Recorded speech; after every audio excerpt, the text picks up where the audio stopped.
Hello and welcome to Afflictions Sugarcoated, a podcast where we sugarcoat some of the world's most infamous afflictions and rate its plausibility out of a scale of 1 to 5, just for the sake of it.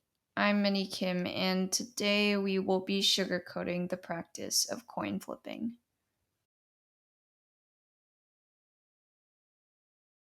So, schools normally provide the education of statistics and probability around seventh grade, a point in life which I believe erupts peak adolescence.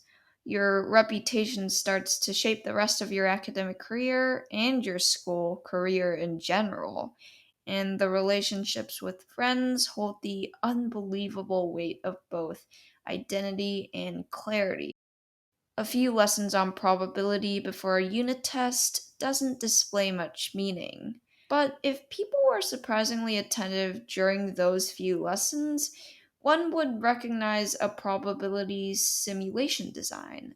But since math isn't that relevant and holds contempt for many, including me, I won't approach the topic extensively, if you know what I mean. I remember that in one lesson, I used a coin flip to design a simulation emulating a 50-50 probability.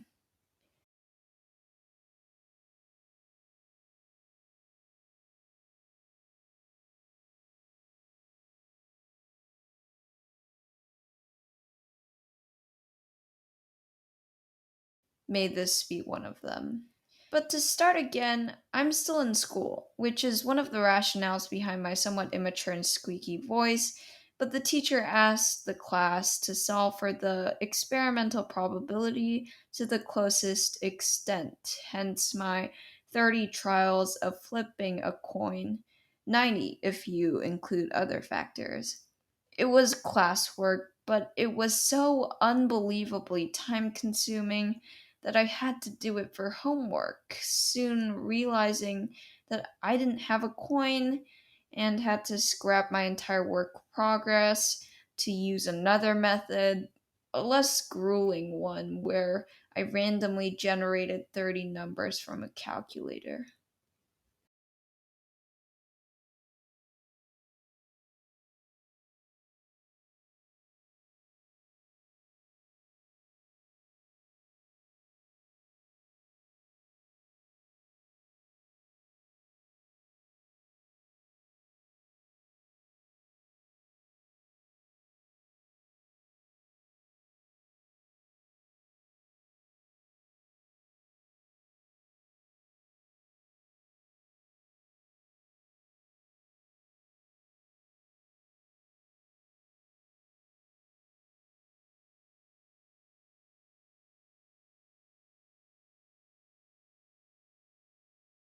I found out that more than two-thirds of my classmates employed the procedure of coin flipping to finish their work. I smiled and thought to myself, shame on all of us.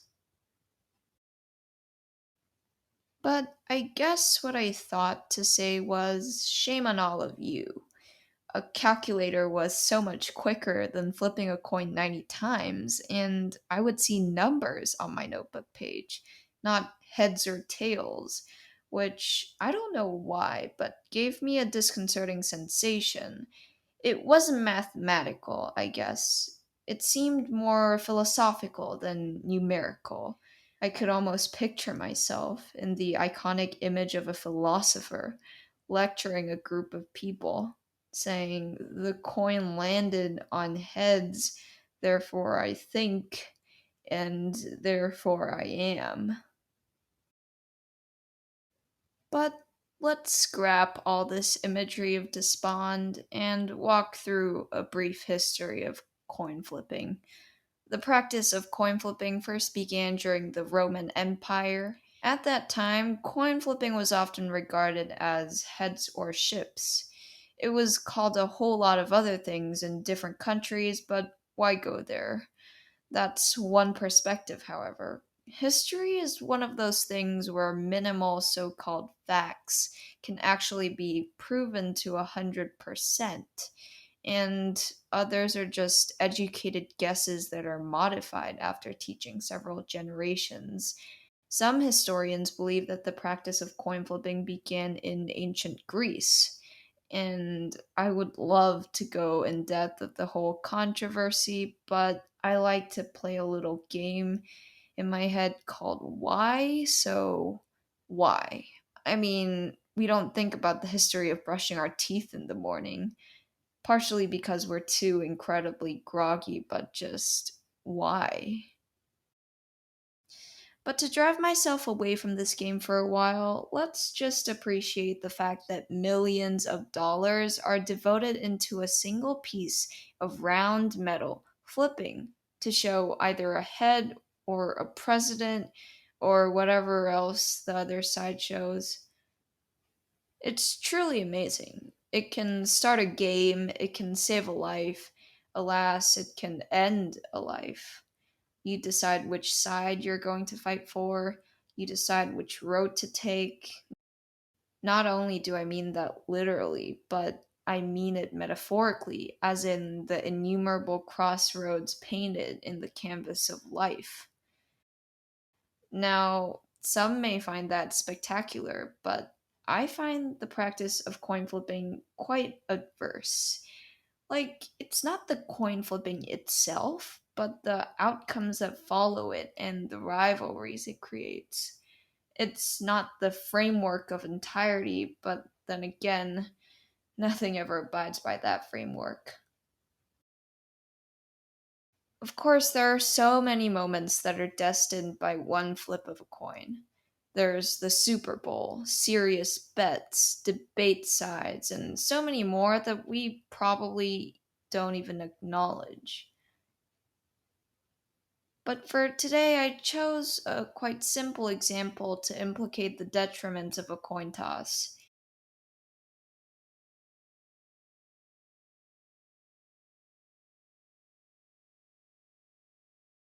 He decided to bet $6 million on a single coin flip, and unfortunately, the universe decided to stay the selfish and astonishingly arrogant self it is, and Bilzerian lost the bet.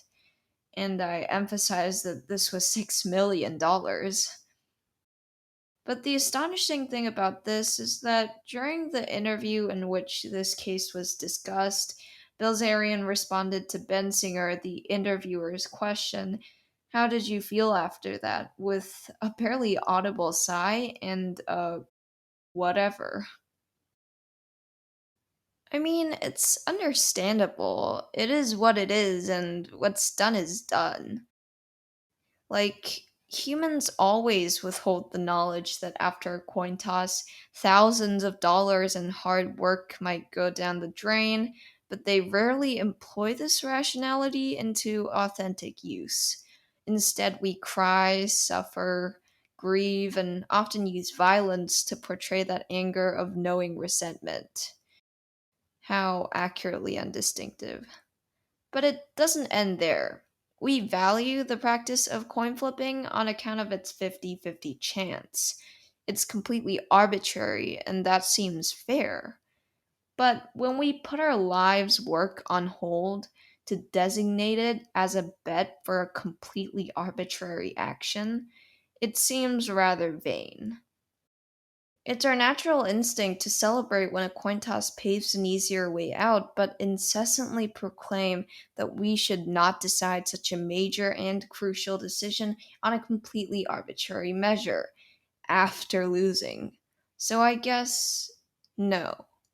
It's not understandable to me as a human being to comprehend how and most essentially why anyone would want to bet everything on a coin flip just to lose your way in life. Like, I'm not criticizing Bilzerian. I'm just awed by how calm he is after a huge loss. Obviously, I wouldn't be rambling about this if my only experience with a coin flip was a huge win. Then the story changes. What I'm trying to say here is that I do not consider a coin flip afflicting because it's completely random. I mean, that's a factor, but it's not the main factor. I find the practice of coin flipping afflicting because I'm afraid of the thought of losing my life's work and someone receiving that work on the foundation of something so incredibly intuitive, on the foundation of pure luck, so much that it is actually ridiculous. People don't always bet their life's work on a coin flip. Sometimes they decide which road to take because it's equally hard or equally easy. Sometimes they decide whether you will be debating the affirmative or negative side of a topic. But when those things are at stake, there's nothing much you can do. I mean, you landed on a path, you landed on a side, just deal with it and walk on. But let's be realistic. Emotions are dominant during the heat of the moment. We become impulsive, and the crevice of time permits ignorance. We're fallible, and in that moment, it does not aid, it attacks. But to sugarcoat this, let's use the phrase look at the brighter side. Isn't that what we're here to do? Artificially generate the so called brighter side? So, to look at the brighter side, coin flipping isn't that bad after all. Sometimes it aids us. Sometimes, when luck follows, we become ecstatic, opposed to the sensation of life will implode if we lose a coin flip. And when we look at luck, it's amazing. Luck can save a life, luck can allow one to thrive. Luck is a reason for people to hope. And as much as everything I said and will say is cliche, luck gives life a drop of lemonade in between the constant lemon falls.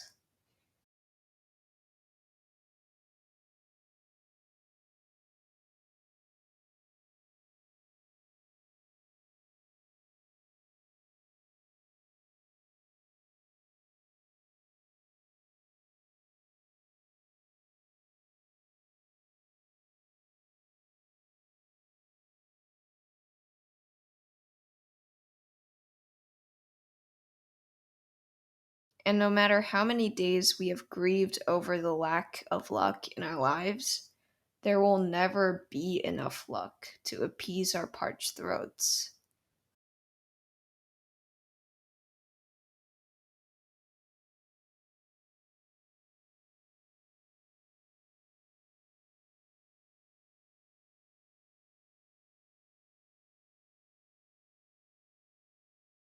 We need a little inconsistency in our lives because it is the life as we know it today, tomorrow, and 1 year from now.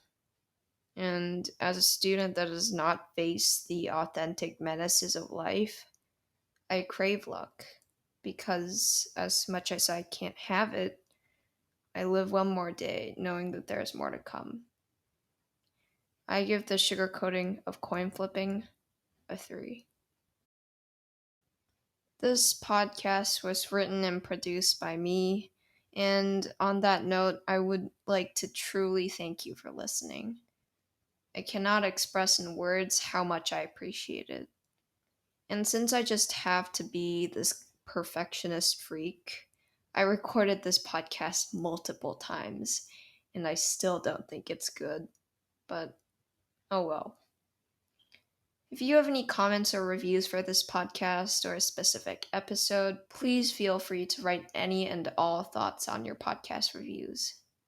If you have any questions or would like to suggest an affliction for me to sugarcoat, please email me via afflictionssugarcoated@gmail.com. Although it may be physically impossible to spell it, please give it a try. It really helps. Alright, have a nice day, everyone.